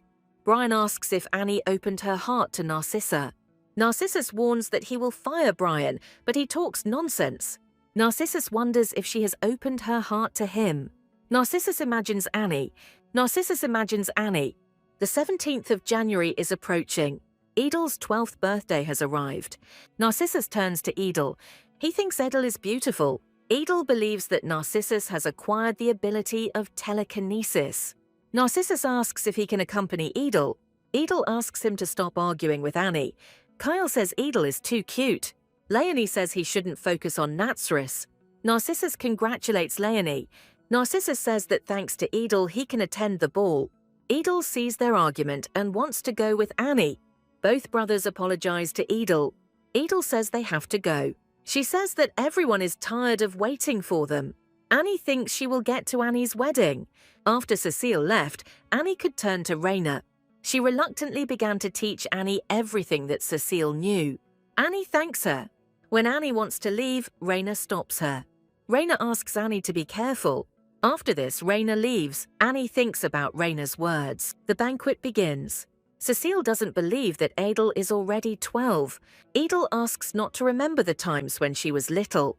The heroes meet Cecile and her son Luca. He greets Edel coldly. Annie sees how he doesn't like Edel. Annie smiles at Luke. Luke hides shyly. Annie doesn't understand what she did wrong. Narcissus looks at her menacingly. Cecile says something about her husband. His Highness appears in the crowd. Edel calls for her dad. He takes her in his arms and congratulates her on her birthday. Edel's birthday ceremony began with the cutting of the cake, followed by the gift-giving ceremony. She was given a pendant with protective magic, a rabbit and a collection of dolls, and Eon presented her with a country villa. But Edel liked the rare edition of the novel that Annie had given her. After the gifts, the ball began. Narcissus danced with Edel. Annie and Holly are jealous of her dancing. Holly cares about her job and can't bear to lose it. Annie is offered to talk to Narcissus. Girls start to surround Kyle. Kyle refuses everyone. Annie doesn't understand Kyle, and Holly says he's a real cold-hearted jerk. Holly is acting strange. Handsome Brian appears in the crowd. Holly says he felt Annie looking at him. Holly says she respects Annie's taste, and Brian goes to them. Brian asks if Annie has eaten anything. Brian stands directly above Annie. Brian says he thought Miss Annie wanted to say something. Annie asks in surprise what exactly. Annie wonders how Holly could leave her in such a situation. Annie says she didn't mean to say anything, and Brian thought she was on a break. He says that Lady Edel is now with young Seymour. Annie answers him indifferently and doesn't understand why Brian is staring at her. He decides to talk to her. Brian asks why Annie is so wary of him. Annie looks at him. Brian says he hasn't done anything yet. Annie asks what he means. Suddenly, something catches their attention. A certain girl tells Narcissus how he could do something bad. Sensing trouble, Brian rushes to help. Annie watches him go in silence. Brian wishes her a nice evening. The girls in front of her are discussing that Narcissus has someone and that the royal line will continue. Narcissus says that the girl in front of him is unwell and asks him to take her to his chambers. Annie sees how funny Eon is. Eon finds this situation funny. Narcissus often destroyed political marriages, and those who disagreed were eliminated by Aeon. After he came of age, he became an inveterate bachelor, for whose smile women fought, but he did not support conversations and dancing. The girls themselves began to make scandals for him, but Narcissus ignored them. He disliked physical contact so much that he was nicknamed the Ice Prince of the North. Annie thinks his nickname is not cute, but rather disgusting. Edel approaches Annie. Edel says she will sleep with Dad and Annie can go. Annie starts teasing Edel. Eon approaches them. Edel hung on his neck. Annie recalls her disastrous relationship with her father. Annie doesn't want to remember her past life. Annie decides to drink to forget the past. She thinks that nothing bad will happen if she drinks. Leonie starts to drunkenly pester Kyle. Kyle catches her gaze. Kyle asks if Annie is leaving.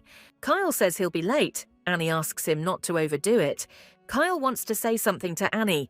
Kyle tells Annie that she looks beautiful today. Annie is embarrassed. Annie replies that he looks good too.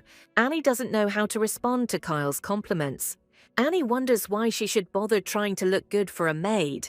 She thinks that the dress given to Edel is worth selling, since they will not have a maid tomorrow. Annie looks out over the snowy plains. She sits down and decides to have a drink. She pours sparkling wine into her glass. He says that the glass is for someone and the bottle is for her. She drinks the whole bottle in one gulp. The girl drinks from a bottle. She believes that northern wines are tastier than southern ones. Annie believes that the alcohol won't go to her head. Someone's voice calls out to her. Narcissus appears before her. Annie asks him not to sneak up on her, and Narcissus calmly asks her why she drinks. The girl says she is not drunk, but Narcissus thinks she is drinking with an imaginary friend. Annie asks Narcissus if he is going to get married. He says that even the old people are already grumbling at him. Narcissus takes the wine from Annie despite her protests. He says that half a bottle is not one sip. Annie says she was very thirsty. Narcissus tells her that she doesn't even know how to drink. Then he gives her his hand and commandingly orders her to stand up. Annie says she's not that drunk. Narcissus says that he chose, and she is carrying wine in such a place. The girl is surprised that Narcissus chose the dress and assures him that it did not get dirty. The meaning of Narcissus's words reaches her. Narcissus says he chose the fabric, style, and embellishments. Annie doesn't understand why. Narcissus blushes. Narcissus, flushed with embarrassment, looks at Annie and says he thought the dress would suit her. Annie is surprised by Narcissus's reaction. Annie clearly didn't ask him about it. Annie says she will keep the dress for future generations. Narcissus replies that he will probably have to take care of her family. Annie apologizes hastily. Narcissus asks if Annie plans to settle down, but she is dumbfounded, saying that no, the heroine's degradation is obvious. They are talking about themselves here, and she. Narcissus clearly hints that he likes her, but the heroine is being stupid. Annie wonders what her boss's talk about marriage could mean, and it doesn't occur to her that Narcissus has himself, and she wants her online friends to tell her. Narcissus asks, when she replies no, if she has plans to move to Arendelle. Narcissus tells her that Edel and she will be comfortable in Arendelle, and asks if she will abandon Lady Edel. Annie says she won't abandon Milady Edel. Narcissus is shocked by her stupidity. Narcissus says the weather has changed. Annie is surprised that they are calmly discussing the weather. 5 years ago, Annie couldn't have imagined this. Narcissus says he found out much later. Narcissus speaks of a ghost that appears in summer. Annie replies that he has been gone for a long time. Annie says she was afraid she had taken away Narcissus's safe haven. Annie often lingered outside his room after dinner. Annie is glad that Narcissus has grown up. He turns to Annie. Narcissus says he's glad Annie found him. Annie is surprised why Narcissus is coming closer. Narcissus tucks strands of hair behind the girl's ear.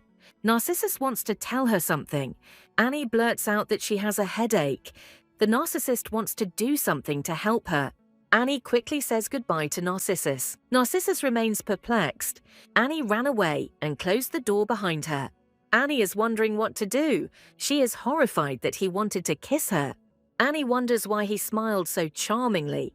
She thinks he said she found him. There was a strange atmosphere, and Annie thinks it was a good thing she ran away. Annie decides to go to bed, but her letter of recommendation was lost. She remembers Ines telling her she wouldn't stop her. Holly said she knew she wanted to leave. Annie believed that she wouldn't be caught. The letter was intercepted by Narcissus. He tells Annie that the maid gave him this letter and asks her to become Edel's maid. Narcissus says that the maid told him that Annie did not deserve to be a maid, but Narcissus sent her home. The maid's name was Cynthia Dabbery. Narcissus asks what she wrote and why. Narcissus asks how long it has been since Annie prepared the note. Annie doesn't know what to answer. Annie justifies that she wanted to quit when the time came.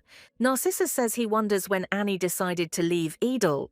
Annie justifies herself by saying that she didn't decide to leave right away. Narcissus comes closer and closer. He says that Edel trusts her like no one else. Narcissus practically looms over her. Narcissus says menacingly that it was very brave of her to run away. Annie is horrified by Narcissus and says she doesn't understand what he's talking about. Narcissus asks how far he will go to find her. Narcissus asks how far he will go to find her. The servant says that a letter has been brought. Narcissus and Annie are in a very interesting position, and Narcissus listens to the news that a swarm of wyverns has appeared on the west-east borderland. Narcissus says there shouldn't be any problems. Narcissus says they need to get back to the topic of conversation. Annie feels uneasy around him. Edel tells him not to bother her. Edel says she won't let Narcissus see her. Narcissus began to pay a lot of attention to Annie. Narcissus says that Annie is alive when he looks at her. Edel says that Annie will faint if he continues to glare at her. Edel says many people care about Annie. Annie is surprised that he doesn't ask about a letter of recommendation. Edel and Annie walk through a snowy forest. Edel thinks that Annie and Narcissus are dating. Edel asks Annie what happened to Narcissus. Edel says she pretended she didn't see anything. Edel asks what she interfered with. Edel asks what else happened. Annie asks if she feels like the ground is shaking. Annie says she felt something, and Edel tells her it's not the best thing to change the subject. Annie pushes Edel away. Kyle tells Annie to take Edel to the castle. A huge snake looms in front of them. Kyle decides to protect them from the snake. Annie tells Edel that they need to hurry. The snake attacks. Edel can't move. Annie realizes she has to do something. They call each other by Korean names, and Annie says that Edel needs to run. The girls run away. Annie says they've gone further than they should. Annie thinks this will end Edel's life. Annie says they should hold out for a little while. Until something happens, it's not safe here. The snake attacks and separates Annie and Edel. Annie falls from the snake's strike. Edel screams and calls her by her Korean name. The snake looms over them. Annie realizes that this is the end of their reincarnations. Edel is terrified of the snake. Annie screams at the snake. Annie attracts the snake's attention by screaming that she is a bigger prey than Edel. Edel asks Annie not to do this. The snake decides to eat Annie. Annie believes that the end of her life has come. The snake opened its mouth. Annie is ready to accept her death. Annie opens her eyes. She is back to her old life as a student and is sitting on the bus. She was surprised when she got on the bus. Annie is standing at the station. Another insurance agent calls her. The girl says she won't buy anything. She is invited to an interview from the Samsung company. Our heroine didn't apply, but she's told her skills are impressive. Annie thinks this is a new kind of scam. Her parents are happy for her.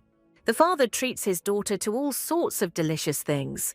The father argues with her brother. Annie believes that her brother has never been so attentive. Then she finds herself on the street. A girl stands near the Samsung Corporation.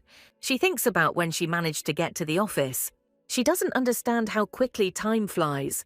She accidentally spills a glass of cola on someone. Annie begins to apologize hastily. The man asks her if she is okay. Then, a meeting between the director and the employee awaits them in the spirit of a drama. The director asks her not to worry about cleaning. The director leaves, and our heroine is confused about what is wrong with this world. They tell her that this guy is the grandson of the Samsung chairman and will not let her behavior go unnoticed. Annie tries to understand the situation. Now she goes out with the director. He wants to take the heroine home. She is suddenly pushed against the wall. The director tells her that she doesn't know what kind of person he is. He says that he will have to show the heroine something since she doesn't believe him. The girl screams and calls him a psycho.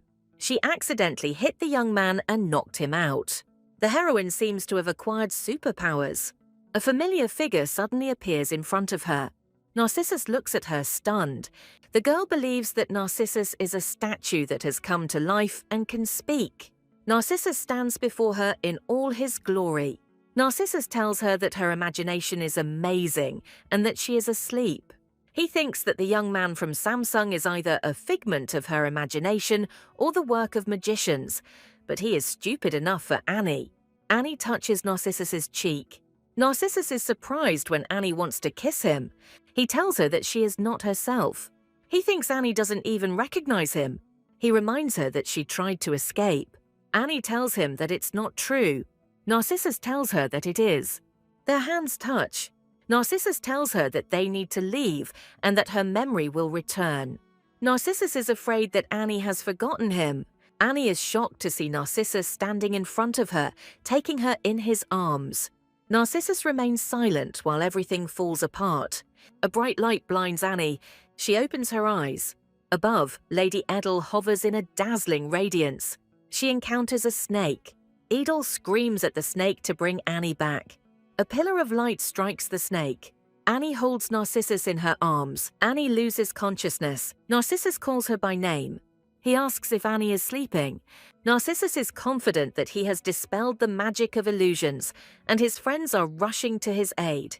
Oliver asks him what is that blinding light around Edel. Narcissus says Annie isn't waking up. He threateningly tells the servant that Annie is unconscious. Narcissus turns to Brian. Annie's ether is unstable. She was under mental attack. Narcissus agrees with Brian's arguments. A civilization that is different from an empire. A world where there is not even ether. Edel says that someone was playing a role-playing game and created a world with Annie and with Edel. Narcissus believes he saw a mirage. Brian is surprised that a monster attacked them. Narcissus thinks that a magician is involved. Brian decides to examine the snake. Narcissus decides to carry Annie to the bedroom. Narcissus asks if he will go to the young lady. Narcissus is surprised that Edel destroyed the worm, the snake. Edel asks him to go to Annie. We are shown the monster attack again. We are shown Annie acting like a maid. Kyle brings Edel out of her trance. Edel sits, enveloped in the magic of the spirits. Edel is encompassed by ever stronger and stronger currents of magic. Narcissus holds Annie in his arms. Kyle realizes he has lost to Narcissus. Everyone is fussing around Annie. When it was all over, Annie never came to her senses. Edel guarded her, but when she fell asleep, Narcissus took over. Kyle couldn't open the door without an order. Holly asks him how long he plans to wait. Kyle says he doesn't understand Holly. Holly tells him that he annoys her and leaves him. Kyle is left with his thoughts. Kyle remembers meeting Annie crying. They met later and discussed all sorts of things. Annie asks if Narcissus has been bothering Kyle. Annie asks Kyle if he will leave her if she is so annoying. Annie thinks he'll act like Narcissus. Kyle doesn't think Annie is boring. Annie called Kyle a heartless lord of the north, but she didn't know he was there. She says she read such a novel. Kyle listens as Annie tells him about a novel where the hero is their lord. According to Annie, the young gentlemen are arguing and the young gentleman is trying to stop them. Kyle realizes that Annie sees everyone as characters in a novel. Annie realized that she would become such a character. What will Annie do when her identity is revealed? Will the relationship between her and the other characters in the novel change? If Kyle seems like a character in a novel to her, he knows one thing for sure. He was not destined to open the door to Annie's room. Annie dreams of her strict mother, who tells her to wash the dishes. If she finishes, her brother Seung-chan will peel the apple for her. The girl is told that she is untalented, and it would be better if she didn't go to university. The mother asks why her daughter doesn't want to tell her the truth. But she decides not to be the always smiling daughter. Annie tells her that she is no longer her daughter. The mother screams, "How dare she say such a thing?" Annie realizes that she is sleeping. She doesn't want to hear anything anymore. A bright light wakes Annie up. Annie wakes up in bed. She thinks that because she was almost eaten by a snake, her dreams are disturbing. Someone is holding her hand. Narcissus asks if Annie is awake. Narcissus is worried about Annie. It's been 3 days since Annie was almost eaten. She remembers how she acted with him in her dream. Narcissus says it took time for her to recover. Annie was under a spell of confusion that would keep her awake. But Narcissus turns to her. Narcissus says that no one survives an encounter with a snake. He says Annie took a terrible risk. Annie didn't want to die, but to be responsible for Edel's death. He asks who asked her to save Edel. Narcissus asks if Edel would be happy if Annie gave her life for her. He says that Annie promised not to be late again. He asks if he will let her go. The maid hastily apologizes. She's trying to leave. Narcissus asks the maid Carter to bring food for Annie. Holly says she understands everything. Something dawns on Annie. She remembers the scene with Narcissus. Annie realizes that he is a typical obsessive hero. Annie looks in the mirror and repeats the main character. Annie wonders how Narcissus could fall for such a frumpy girl like her. She thinks Narcissus has been zombified. Brian asks Annie how she is feeling. He asks if she is in any pain. When everyone found out that Annie had woken up, Edel was the first to rush to her. Holly brought her some porridge. Then why did Brian come? Brian asks why she is wary of him. He told Annie that he had done nothing wrong. Brian asks if she is familiar with the concept of ether. Annie tries to remember what ether is. Ether is a concept for the soul, a life force. It is necessary for those who master magic. Brian asks if she remembers the snake attack. Brian says her broadcast was damaged and it took 3 days to restore. Brian's powers are quite powerful when working with magicians. Annie thinks she should thank Brian. He says that during the restoration he discovered something. Annie is shocked by Brian's question that she is from another world. Brian looks at her carefully. But then Brian turns it all into a joke, saying that travel between worlds is impossible.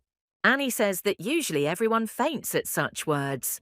They tell her that she is not an ordinary girl. Brian says that her air is different from that of ordinary people. The body is compared to a vessel, and the ether to water. Each ether corresponds to the human body. Not only does the ether correspond in nature, but also in the body, in water. But her ether does not correspond to the body. Brian says he will fill her body with ether, but this is a temporary measure. Annie will have to fix the broadcast. Brian says that if the ether leaks out of her body, she will die, but he will not allow that. Annie thanks Brian. Annie didn't ask for the possessed protagonist, and now they're threatening her with death. Surfin's biological mother died from a lack of ether, and the same fate awaits Annie. Annie is told that even if he is a little late, he will wake her up. Annie is still wary of Brian. Brian says he will give her another chance to get to know him better. He is also obsessed with the heroine. Brian says there are a lot of people around who don't know her. The girl asks what the consequences might be. Brian assures her that there are none. He asks Annie if she had fun with Narcissus in the illusionary world. Annie was lost in thought, and Brian brought her out of it. He says she's worried about Narcissus. Annie is horrified at the way they're talking to her. Brian says he'll please Annie next time. He wishes her a speedy recovery. After that, Annie was given a rest. The lady insisted on a month of rest, but Annie did not want it. Edel decided to introduce Annie to the spirit. They want to show us the spirit. On Edel's shoulder sits the cutest and most capricious creature, an elf.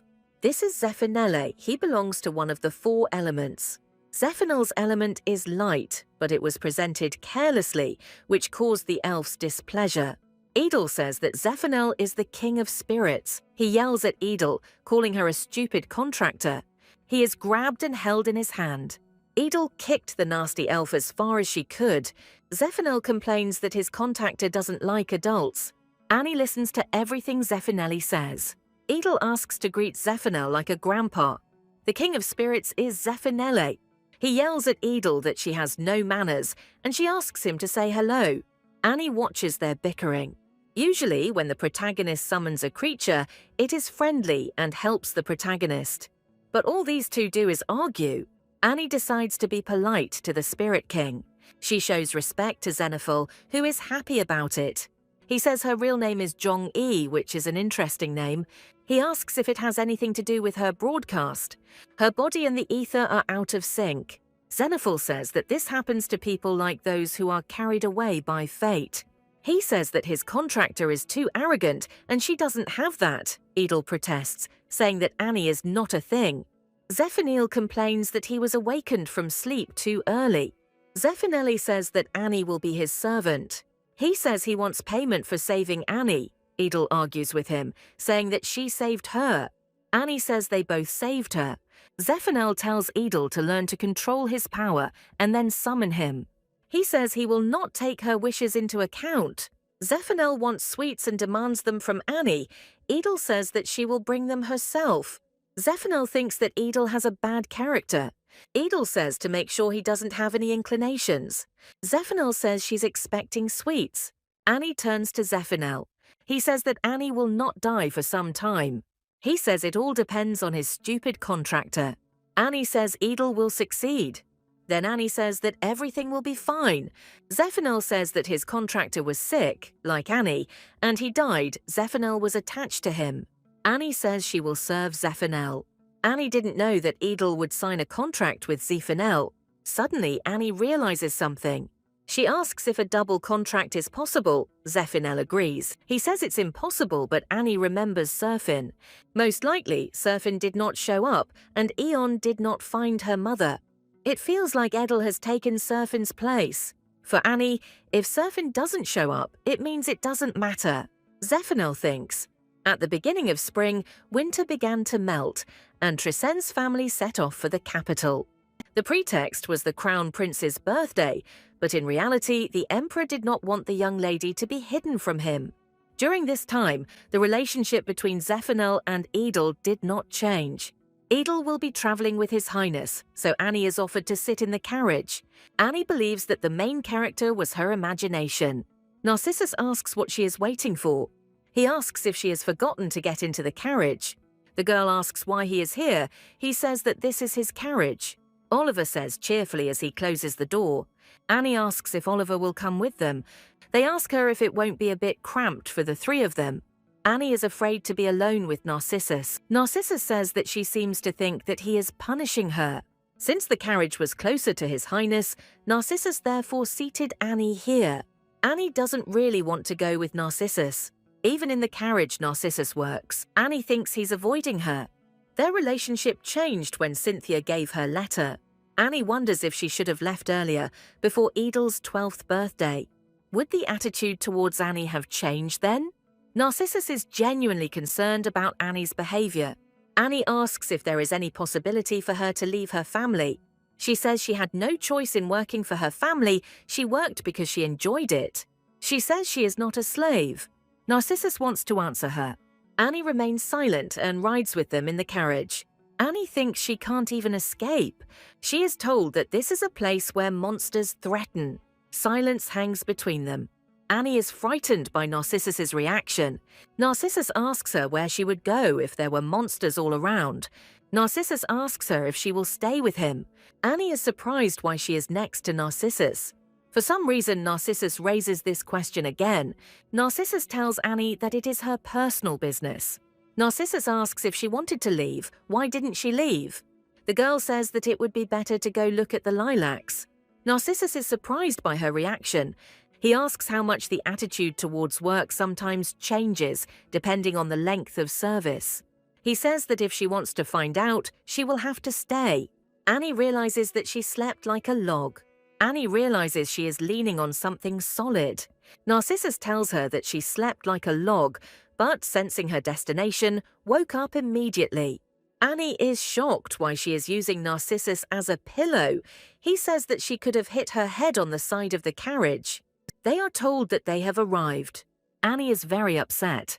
Narcissus invites her to come down.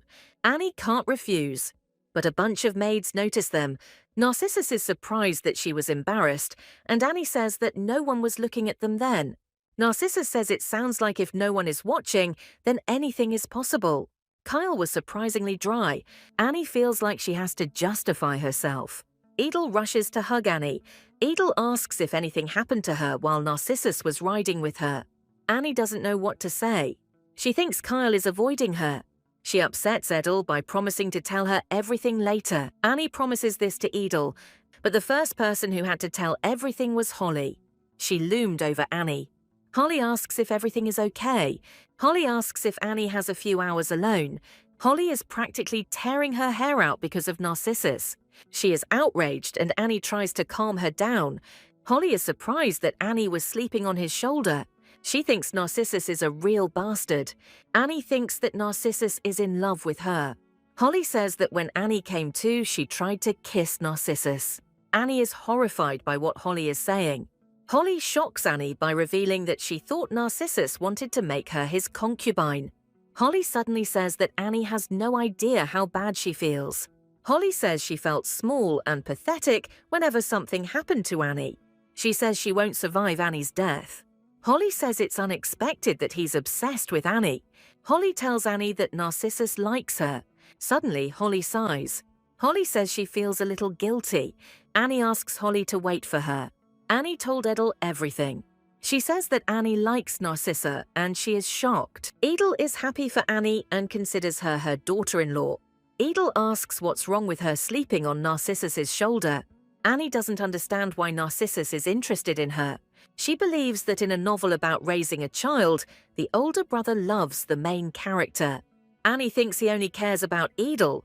She doesn't understand why on earth he would like a maid. Edel asks how much she likes Narcissus. Annie says that Narcissus had a fiancé in the original novel, but Edel reminds her that he never married.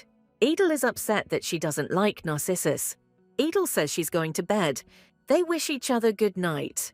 Edel says something to Annie. Annie asks what she said. Edel wishes her sweet dreams. Annie walks out the door of Edel's room. Annie says it's a shame she's asking for forgiveness. Edel told her that one day Annie would stop calling her my lady. But what Edel said she will not be able to fulfill. The carriage moves forward. Annie hopes she won't have to travel for so long. Annie realizes she wouldn't be allowed to travel. She wonders what Kyle is doing here. She remembers how menacing Kyle was when the snake attacked them. Annie thinks Kyle is avoiding her.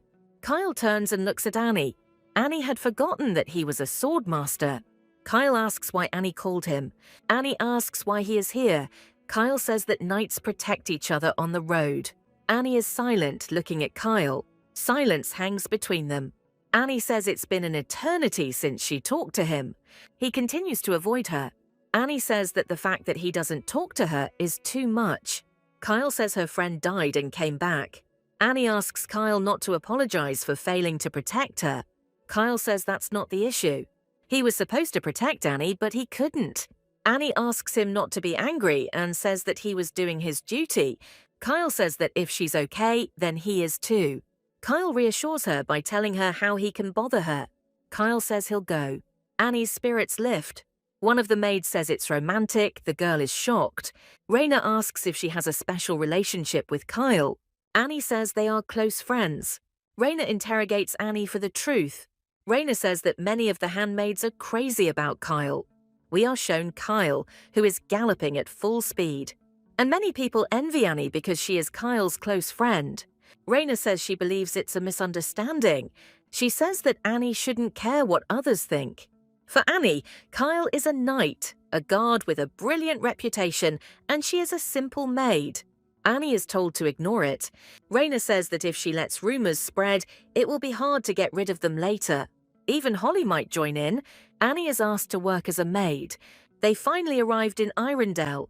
Edel has a lot of worries ahead of her and is asked to sleep. Annie asks who the Crown Prince is. She asks what Edel thinks of him. She says that he is nothing special. Annie realizes that the main character is not the Crown Prince.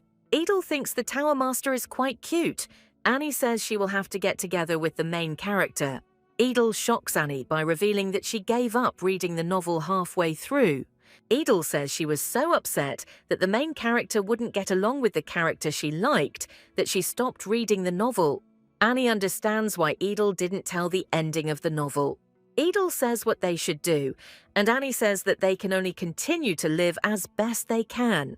Annie asks who the main character is. Annie is shocked to learn that it is Zeffirelli. Annie is surprised that an elf is the main character. Edel says she's even disgusted that Serphin was brought together with an ancient deity. Annie understands why the novel was called The Spirit King's Contractor, and Edel is indignant at her fate. Edel doesn't like this spoiled spirit, and Annie tries to calm her down. Annie smiles, remembering that Edel made a contract with this spirit. Edel says she will suck all the life out of him. Annie says Edel can't wait to see him. Edel says why she wanted her to see him. But another suitor wanted to meet with Edel. Dean Eingreith is a new character in this novel and wants to meet Edel. Narcissus asks to stand here. Ennis asks if Narcissus approached her. Annie is told to do her duty. Narcissus says she will have to deal with royalty. Narcissus tells her to get into the carriage. The girl takes his hand. Narcissus reveals that the crown prince is illegitimate and has changed his hair color. Annie is forced to listen to stories of a court full of intrigue and love suffering. She notices Kyle. Narcissus says that the most dangerous is Duke Stein. He has no weaknesses. Annie says she is very attentive and will remember everything for the banquet. Narcissus looks at her with a depressing gaze. Narcissus asks her to free up tomorrow and go to the banquet with Edel. Annie asks if he has any plans. He says that he must leave for the capital and then remain silent. Narcissus asks what caused her to become distracted. He asks what she remembers, and Annie tells him about the Duke. Narcissus says he heard about her relationship with Kyle. Annie wonders what this means. Annie thinks that rumors have spread about her, and Kyle and Raina's words come to mind. Annie says that everything he heard about her is not true. Annie justifies herself by saying that all the rumors about her are nonsense. But you can't convince Narcissus. Annie says that they have empty rumors that they are lovers. Narcissus repeats the word lovers in an icy tone. He tells Annie that he heard another rumor about Kyle. He says he heard that Kyle is the first guy in the village and an eligible bachelor. Narcissus says it is unpleasant to be linked to a man by love rumors. Narcissus says she'll have to work hard to answer. He says to stay away from Kyle. He says it's best to limit the relationship until the rumors die down. Annie says it's the fault of those who spread such rumors. Annie realizes she lost control. Her past life never disappears. Annie realizes that she likes this world and does not want to return to her old life. She cannot understand Narcissus's attitude towards her. They are riding in a carriage and arguing. Narcissus says that she must not give rise to rumors about herself. Annie says that she is apparently supposed to be a simple maid. Narcissus says he didn't mean it that way. Annie says she'll take care of Kyle. Suddenly, the carriage stops abruptly. The girl falls right on Narcissus.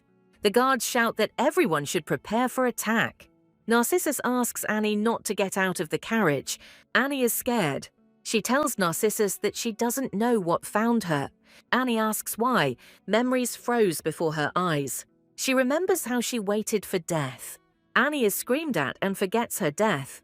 They throw a cloak over her. Annie looks at Narcissus in surprise. He hugs her. He says he's not going anywhere and asks you to breathe slowly. Narcissus hugs Annie. Annie is shocked that Narcissus was nearby due to a panic attack. Eon orders everyone to protect. Annie decides to pull herself together. Annie asks what the young master wants from her. He hugs Annie and says that everything will be fine.